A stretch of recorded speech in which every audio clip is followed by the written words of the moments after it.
નમસ્કાર વિદ્યાર્થી મિત્રો, સ્વાગત છે તમારું યુટ્યુબ ચેનલની અંદર। ધોરણ 6ની અંદર હિન્દી વિષયમાં સેમેસ્ટર બીજામાં બીજો પાઠ આવે છે અનૂઠે ઇન્સાન। જે પાઠનો પ્રકાર છે પ્રસંગ વર્ણન। આ પાઠને લગતા જે કાંઈ સ્વાધ્યાય પોથીના પ્રશ્ન જવાબ છે એમની આપણે ચર્ચા કરવાના છીએ। તો વિડીયો અંત સુધી જોજો।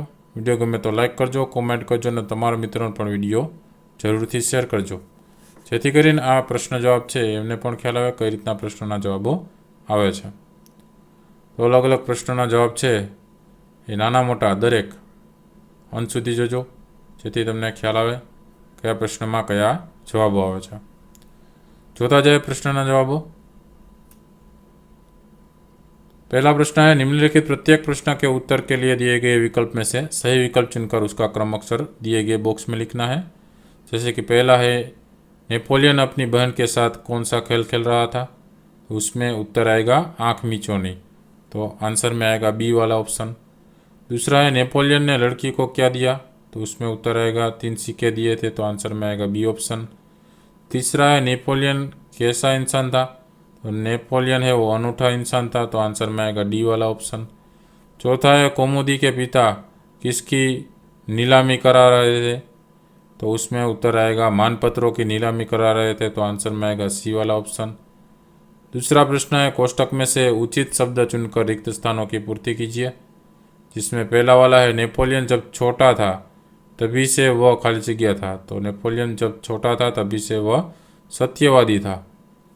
दूसरा है, लड़की खाली जगह बेचने के लिए जा रही थी, तो लड़की अमरूद बेचने के लिए जा रही थी। तीसरा वाला है, नेपोलियन के टकराने से उसकी खाली जगह नीचे गिर पड़ी, तो उसकी टोकरी नीचे गिर पड़ी। चौथा है, बचपन से ही उसे खुद पर खाली जगह विश्वास था, तो बचपन से ही उसे खुद पर दृढ़ विश्वास था। पांचवा वाला है, वहाँ खाली जगह नाम के गांव में सभा का आयोजन किया गया, तो वहाँ बडगरा गांव नाम के गांव में सभा का आयोजन किया गया। छठा वाला है, गांधी जी ने उपस्थित बहनों से खाली जगह की भीख मांगी, तो गांधी जी ने उपस्थित बहनों से जेवरों की भीख मांगी।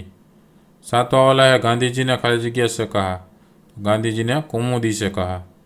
आठवां वाला है, खाली जगह से बढ़कर कुछ नहीं, तो देश प्रेम से बढ़कर कुछ नहीं।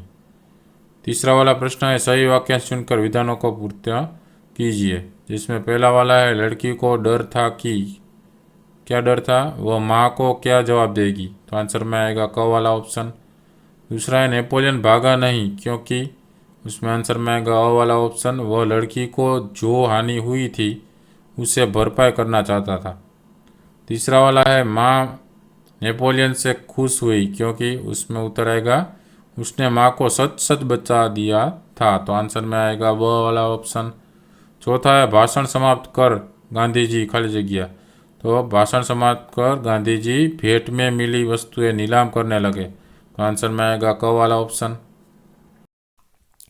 उसके बाद पांचवा प्रश्न आता है, गांधी जी ने कौमुदी के खाली जगह, तो गांधी जी ने कौमुदी के त्याग को सच्चा आभूषण बताया, तो उसमें आंसर में आएगा ब वाला ऑप्शन।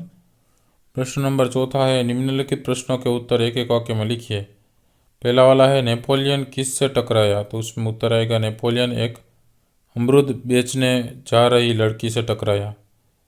दूसरा है, अमरूदों के खराब हो जाने का क्या कारण था, उसमें उत्तर आएगा अमरूद कीचड़ में गिर जाने के कारण खराब हो गए थे।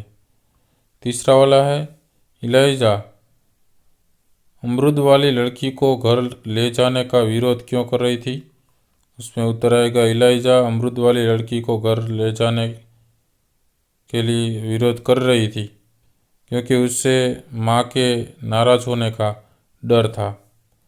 चौथा प्रश्न है, नेपोलियन कैसा इंसान था, उसमें उत्तर आएगा नेपोलियन सच्चाई के पथ पर चलने वाला इंसान था।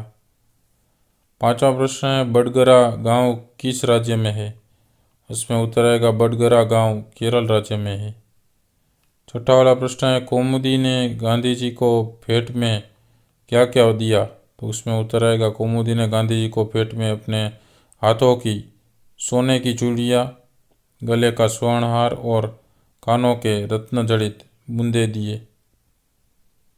सातवां प्रश्न है, कुमुदी ने अपने कीमती गहने गांधी जी को क्यों दे दिए? तो उसमें उत्तर आएगा क्योंकि उसकी दृष्टि में देश का महत्व गहनों से अधिक था। आठवां प्रश्न है, नेपोलियन की बहन का क्या नाम था? उसमें उत्तर आएगा नेपोलियन की बहन का नाम इलाइजा था। नौवां प्रश्न है, नेपोलियन लड़की को अपने घर क्यों ले गया? उसमें उत्तर आएगा लड़की के अमरूद खराब हो जाने से उसे नुकसान हुआ था। नेपोलियन माँ से पैसे दिलाकर उसका नुकसान पूरा करवाना चाहता था। 10वां प्रश्न है, गांधी जी को सोने की चूड़ी देने वाली लड़की का नाम क्या था? उसमें उत्तर आएगा गांधी जी को सोने की चूड़ी देने वाली लड़की का नाम कुमुदी था। 11वां प्रश्न है, गांधी जी ने कुमुदी से क्या कहा? उसमें उत्तर आएगा गांधी जी ने कुमुदी से कहा, तुम्हें दोनों चूड़ियाँ देने की ज़रूरत नहीं है, इस एक ही चूड़ी लेकर मैं तुम्हें अपने हस्ताक्षर दे दूंगा। 12वां प्रश्न है, हस्ताक्षर करने के बाद गांधी जी ने क्या लिखा? उसमें उत्तर आएगा हस्ताक्षर करने के बाद गांधी जी ने लिखा, तुम्हारे इन आभूषणों की अपेक्षा तुम्हारा त्याग ही सच्चा आभूषण है। प्रश्न 5वां है, निम्नलिखित प्रश्नों के उत्तर लिखिए, जिसमें पहला वाला है, बापू धन क्यों इकट्ठा कर रहे थे?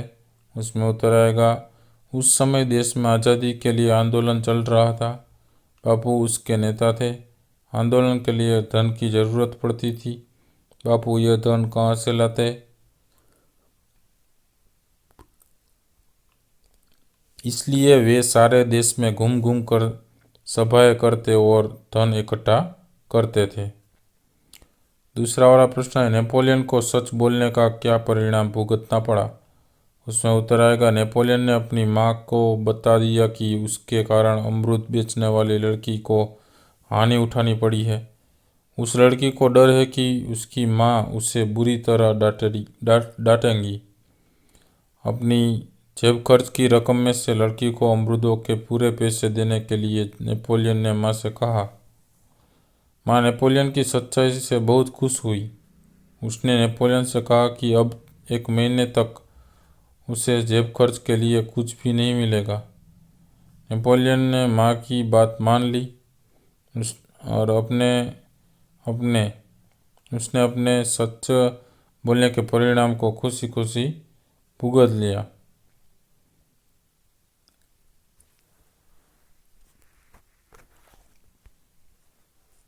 उसके बाद आता है तीसरा वाला प्रश्न, कुमुदी कौन थी? उसने अपने देश प्रेम का परिचय किस प्रकार दिया?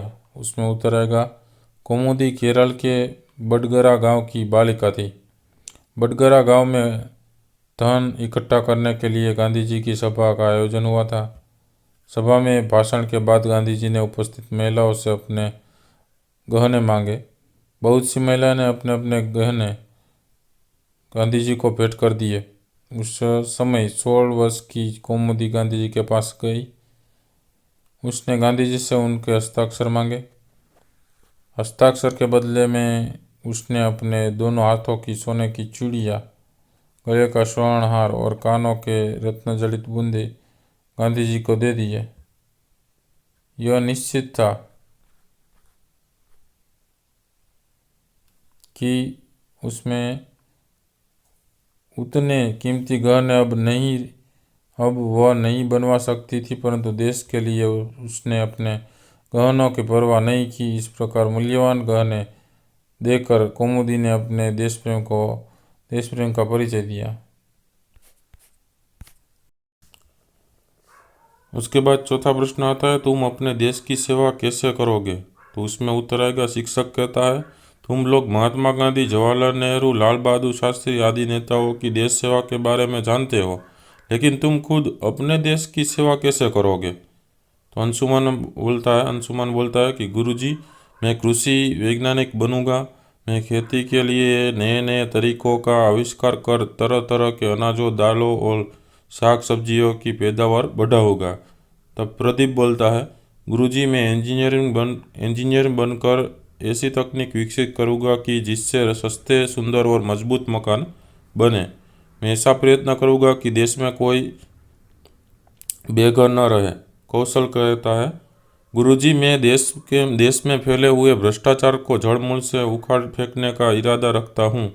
इसके लिए जो भी हो सकेगा मैं ईमानदारी से करूँगा। तो शिक्षक कहते हैं, मुझे खुशी है कि तुम लोग किसी न किसी तरह देश की सेवा करना चाहते हो। पांचवा प्रश्न है, इंसान अनूठा कहलाता है। तो शिक्षक कहता है, महेश, क्या तुम बता सकते हो कि इंसान अनूठा कब कहलाता है? तब महेश कहता है, गुरुजी, जब व्यक्ति कोई असाधारण काम करता है तब वह अनूठा इंसान कहलाता है, जैसे सरदार वल्लभ भाई पटेल। शिक्षक कहते हैं, उन्होंने कौन सा अनूठा काम किया था? तो महेश कहता है, गुरुजी, जब हमारा देश आज़ाद हुआ तब यहाँ लगभग कोई रियासतें थी। इनमें से कुछ राजा बड़े हठी थे, वे अपनी रियासत छोड़ने को तैयार नहीं थे। सरदार पटेल ने बड़ी कुशलता से अब सभी राजाओं से उनकी रियासतें ली और एक स्वतंत्र राष्ट्र का निर्माण किया। सभी लोग सरदार का लोहा मान गए। रौनक कहता है, गुरुजी, इसलिए तो सरदार पटेल को लौह पुरुष कहते हैं। शिक्षक कहते हैं, हाँ, सरदार पटेल लोखंडी इरादों के आदमी थे। सचमुच वे अनूठे इंसान थे। उसके बाद छठा प्रश्न आता है, अपने गांव में घटी कोई आंखों देखी घटना के बारे में लिखिए। उसका उत्तर लिख सकते हैं, मेरा गांव जंगल के पास है। कभी कभी जंगली जानवर गांव में आ जाते हैं। एक दिन मैं अपने मित्र के साथ उसके घर के पीछे खेल रहा था। अचानक तेंदुआ दबे पांव आया और उसने मेरे मित्र पर हमला कर दिया। मैं जोर से चिल्लाया, तेंदुआ तेंदुआ बचाओ बचाओ। आवाज़ सुनकर मित्र की माँ एक डंडा लेकर दौड़ी और तेंदुआ पर टूट पड़ी। उसका उग्र रूप देखकर हुआ तेंदुआ वो भाग गया। मेरी जान में जान आई। मित्र की गर्दन पर तेंदुआ के पंजे के खरोच पड़े थे। कोई गहरा घाव नहीं पड़ा था। कई लोग वहां जमा हो गए। सबने मित्र की मां के साहस की प्रशंसा की। इस घटना को कई साल हो गए पर मैं इसे आज तक नहीं भूल सका। यह बहादुर मां आज हमारे गांव की सरपंच है। सातवां प्रश्न है, संयुक्त वर्ण से बने दो दो शब्द लिखिए। तो पहला वाला है द प्लस ध, तो उसका होता है ध्व, शुद्ध और बुद्ध। दूसरा है त प्लस त, मतलब त होता है वित्त और कुत्ता और छत्ता। तीसरा है द प्लस म, तो पद्म और छद्म। चौथा है द प्लस व, मतलब द्व, तो विद्वान और द्वार और द्वेष। पांचवा है ह प्लस म, तो हम, तो ब्रह्म और ब्रह्मांड और ब्राह्मण। आठवां प्रश्न है, नीचे दिए गए संज्ञा के बनने वाले विशेषण शब्द दिए गए हैं, तो उनका प्रयोग वाक्य में करना है। पहला है धर्म और धार्मिक, तो उसका वाक्य बनाते हैं। तो मेरे दादाजी कोई ना कोई धार्मिक कार्य करते रहते हैं। दूसरा है रंग रंगीन, तो शीला रंगीन कपड़े पसंद करती है। तीसरा है लोभ लोभी, तो लोभी आदमी से कुछ पाने की आशा मत करो। चौथा है भारत, तो भारतीय लोग अतिथि प्रिय होते हैं। पांचवा है चमक, तो चमकीला, सोना चमकीला होता है। छठा है शक्ति, तो शक्तिमान, वह सभी काम करने में शक्तिमान है। सातवां है गुण, तो गुणवती, तो सुरेखा गुणवती बालिका है। आठवां है बल, तो बलवान, भीम बहुत बलवान थे। नौवां है दया, तो दयावान, तो आप बड़े दयावान पुरुष है। 10वां है दर्शन, तो दर्शनीय, तो दक्षिण भारत में कई दर्शनीय स्थान है। 9वां प्रश्न है, उदाहरण के अनुसार लिंग परिवर्तन करना है। उदाहरण है पुत्र तो पुत्री, तो देखते जाते हैं। मेंढक तो मेंढकी, तरुण तो तरुणी, कुमार तो कुमारी, देव तो देवी, हिरण तो हिरनी। उसके बाद उदाहरण दिया गया, सांप तो सांपिन, तो उसका होता है कुमार तो कुमारिन, नाग तो नागिन, बाघ तो बाघिन, धोबी तो धोबिन, ग्वाला तो ग्वालिन। उसके बाद उदाहरण है मोर तो मोरनी, तो शेर तो शेरनी, जादूगर तो जादूगरनी, मास्टर तो मास्टरनी, डॉक्टर तो डॉक्टरनी, ऊँट तो ऊँटनी। उसके बाद 10वां प्रश्न है, विराम चिन्हों का उपयोग करके परिच्छेद फिर से लिखिए और अनुवाद कीजिए। तो ये परिच्छेद फिर से आपको लिखना है, दिया गया जो भी है वो फिर से लिखना और उसका अनुवाद करना है। दुर्गावती बचपन से बहादुर थी। उन्हें युद्ध करने में अपूर्व धैर्य, दूरदर्शिता, अटूट साहस व स्वाभिमान जैसे गुण विरासत में मिले थे। जहाँ वे सुशील, कोमल, अति सुंदर और भावुक थी, वहीं दूसरी ओर से वीर, साहसी और अस्त्र शस्त्र चलाने में भी निपुण थी। शिकार खेलने में उन्हें विशेष रुचि थी। वे तीर और बंदूक का अचूक निशाना लगाने में कुशल थी। तो उसका उत्तर आता है दुर्गावती बाळपणथी ज बहादुर हता। तेमने युद्ध કરવામાં અપૂર્વ ધૈર્ય, દૂરદેશીપણું, અખંડ સાહસી અને સ્વાભિમાન જેવા ગુણ વારસામાં મળ્યા હતા। જ્યાં તેઓ સુશીલ, કોમળ, અત્યંત સુંદર અને ભાવુક હતા, ત્યાં બીજી બાજુ તેઓ વીર, સાહસી અને અસ્ત્ર શસ્ત્ર વાપરવામાં પણ કુશળ હતા। શિકાર કરવામાં તેમને વિશેષ રુચિ હતી। તેઓ તીરથી અને બંદૂકથી નિશાન તાકવામાં પણ कुशल था। उसके बाद प्रश्न 11वां आता है चित्र के आधार पर कहानी लिखिए। तो ये पहला वाला चित्र है, ये दूसरा वाला चित्र है, ये तीसरा वाला चित्र है और ये चौथा वाला चित्र है। तो उसके आधार पर आप कहानी है वो लिखनी है। और ये पांचवा वाला चित्र है। यहाँ कहानी कैसे लिखनी है वो हम देख लेते हैं, ठीक है। उसका उत्तर देख लेते हैं। तो उसका उत्तर लिख सकते हैं एक जंगल था, उसमें एक तालाब के किनारे कौवा, हिरन, चूहा और कछुआ ये 4 मित्र रहते थे। एक दिन हिरन घूमते घूमते शिकारी के जाल में फंस गया। कौवा, चूहा और कछुआ कहीं दूर चले गए थे। उसने मित्र को आवाज़ दी पर वहाँ कोई नहीं था। कुछ समय के बाद कौवा आया। उसने हिरन को जाल में फंसे हुए देखा तो बहुत दुखी हुआ। उसने हिरन से कहा, मित्र चिंता न करो, मैं अभी तुम्हें जाल से मुक्त करता हूँ। वह उड़ता हुआ चूहे के पास पहुँचा और बोला, चूहा भाई जल्दी चलो, अपना मित्र हिरन शिकारी की जाल में फंस गया है। जाल काटकर तुम्हें उसे मुक्त करा सकते हैं।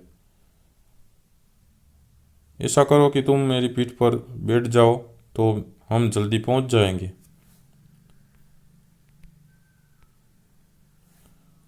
कछुए ने कहा, कौवा ठीक कहता है, तुम दोनों जल्दी जाओ, मैं आता हूँ। चूहे को अपनी पीठ पर बैठकर ले गया। चूहे ने धीरे धीरे जाल काट डाला। कौवे ने दूर से शिकारी को आते हुए देखा। उसने हिरन को सावधान किया। हिरन जाल से निकलकर भागा। चूहा पास की झाड़ी में छिप गया। तब तक कछुआ वहाँ पहुँच चुका था। शिकारी के पास थैली थी। हिरन को न पाकर गुस्से में उसने कछुआ को पकड़कर थैली में ले जाना चाहा, लेकिन तब तक कछुआ तालाब में सरक गया। शिकारी हाथ मलता रह गया। तो ऐसे कहानी है वो वहाँ लिखनी है, ठीक है। तो विद्यार्थी मित्रों आ था आ पाठने लगता जे कांई स्वाध्याय पोथीना नाना मोटा बधा प्रश्न जवाबो जे आवनारी परीक्षा माटे पण उपयोगी थशे। तमने मोस्ट टाइम प्रश्न पण आमां तमने घणा बधा पूछाता होय छे। तो विडियो गम्यो तो लाइक करजो, कॉमेंट करजो और तमारा मित्रों पण विडियो जरूरथी शेर करजो, जेथी आ दरेक प्रश्न जवाब एमने पण ख्याल आवे कई रीतना प्रश्नना जवाबो आवे छे। अलग अलग प्रश्नना जवाबो सहित नवा घणा बधा विडियो मुकाई गया है। तो न जोयेला हो तो ऊपर प्लेलिस्ट में जाजो, त्यां स्वाध्याय पोथीना पण घणा बधा विडियोज छे अने तमारा धोरण प्रमाणेना बीजा पण प्लेलिस्ट है जुदा जुदा विषयना। तो ये न जोयेला तो ये पण तमे जोई लेजो અને ચેનલને સબસ્ક્રાઇબ કરીને બેલ આઇકન પર ક્લિક કરી દેજો, જેથી કરીને નવા નવા જેટલા વિડીયોઝ મુકાય છે એમની નોટિફિકેશન દ્વારા તમને જાણ થશે અને આવા વિડીયોઝ ક્યાં મુકાય છે એ તમને ખ્યાલ આવશે। ફરી પાછા નવા વિડીયો સાથે મળીશું, ત્યાં સુધી તમારી કાળજી રાખજો। Thank you very much, take care.